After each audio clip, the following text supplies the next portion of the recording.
President Trump threatened today to veto a bill to fund the government. He says the bill doesn't provide enough money for his border wall or a fix for DACA, the program that protects immigrants brought to the U.S. illegally as children.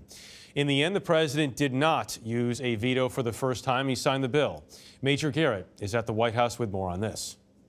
There are some things that we should have in the bill. But I say to Congress, I will never sign another bill like this again. I'm not going to do it again.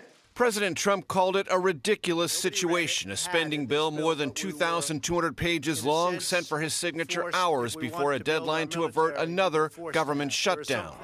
His protests ignored the fact the White House and Republicans who control Congress led negotiations on the $1.3 trillion bill. We're very disappointed in the $1.3 trillion. Nobody more disappointed than me. The president secured a $60 billion increase in defense spending, but fell far short of his request for $25 billion for the border wall. Not happy with $1.6 billion, but it does start the wall. Hours after the signing, the president departed for his Mar-a-Lago resort, ending a week that saw yet another staff shakeup. Mr. Trump announced yesterday former U.S. Ambassador to the UN John Bolton will soon become his third national security advisor.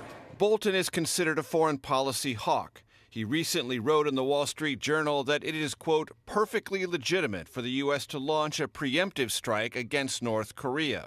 Bolton has also argued for President Trump to withdraw from the Iranian nuclear deal, an opinion that may put him at odds with Secretary of Defense James Mattis. I'm not sure I've ever met General Mattis, so I'm not going to opine on what his views are, what he said to the president in private, or what discussions we may have the opportunity to have. Major, back to the spending bill here for just a second. What happened behind the scenes to get the president to sign this? Well, the president tweeted he was considering a veto. That stunned senior advisors here at the White House and prominent congressional Republicans, among them House Speaker Paul Ryan, who telephoned the president and intervened, as did senior advisors here at the White House, Defense Secretary Mattis, the Budget Director Mulvaney. Ultimately, the president was persuaded not to plunge the government into a shutdown with Congress away from Washington on a 2-week recess. Major Garrett with more reporting from the White House tonight. Major, thank you.